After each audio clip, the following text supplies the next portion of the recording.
are physiological reasons as to why you may be overeating at night. And it's because you're tired, first of all. And when your body is sleep deprived and tired, it is increasing the production of ghrelin. Ghrelin is a hormone that makes us hungry. It tells the body, feed us food because we need calories to survive.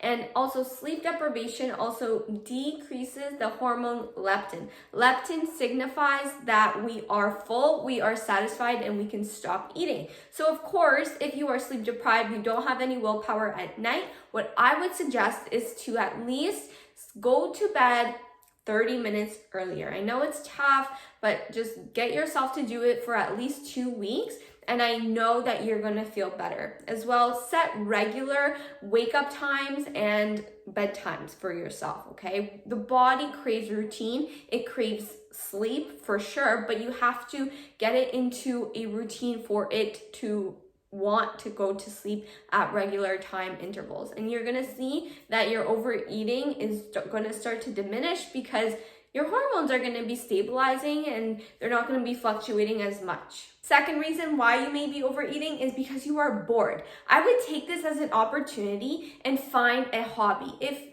there's nothing really that interests you or is inspiring to you, I would take a walk, listen to a podcast, and maybe you'd get some inspiration for what you would like to do in your spare time instead of just sit there on your phone, maybe walk around the house, like eat. And speaking of that, it is also tied into your environment. So if you do have higher calorie snacks that you may be giving to your kids, make sure you are hiding it. It's out of sight, out of mind, and then you're not tempted to reach for those Oreos or reach for the ice cream that you were tempted by. If you're the type of person to just eat really quickly, that does not give your body enough time to sense the signal that it is full. You need to eat and chew your food and put the fork down between bites so that your body knows that it is full and satisfied. This will also help you not crave that dessert because then you're gonna be full, you're not even gonna want it anymore.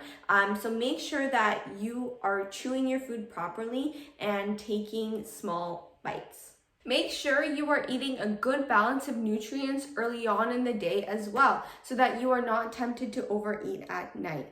What I see from a lot of my clients is they are busy moms who literally just grab a cup of coffee and run out the door to drop their kids off at school. They do not take time for themselves, for their nourishment, and then come home later having to cook dinner, quickly grab something, from the cupboards, and, after dinner, it just keeps going and going because your body is hungry and didn't have the adequate protein, carbs, and fats throughout the day to keep it fueled. And now you're paying for it when you are sitting, in your kitchen at 10:30 p.m. stuffing yourself with Sun Chips. Waiting too long between meals can really increase your appetite, and hopefully, if you know anything about nutrition, you have to have that adequate balance of carbs, fats, and protein throughout your days in order for you to feel good, feel energized. But if you are somebody who, does not eat regularly throughout the day and is that example of the mom, not having breakfast and just coming home and having the dinner, then I would really suggest you at least have 3 meals per day. Break them up and make sure you have a carb, protein, and fat in each meal. If you are stressed, anxious at all, and you are using food as a coping mechanism, I want you to know that this is really detrimental to your mental health and physical health as well. Mentally, you have to replace that habit with a new habit. Again, I would try to go for a walk, listen to an inspirational podcast. If you are somebody who binges frequently, I would suggest Brain Over Binge podcast is fantastic. Also, educating yourself as to why this is happening. Journal it down, take a deeper look. Maybe it's just something that, is stressing you out from work. Maybe somebody said something to you.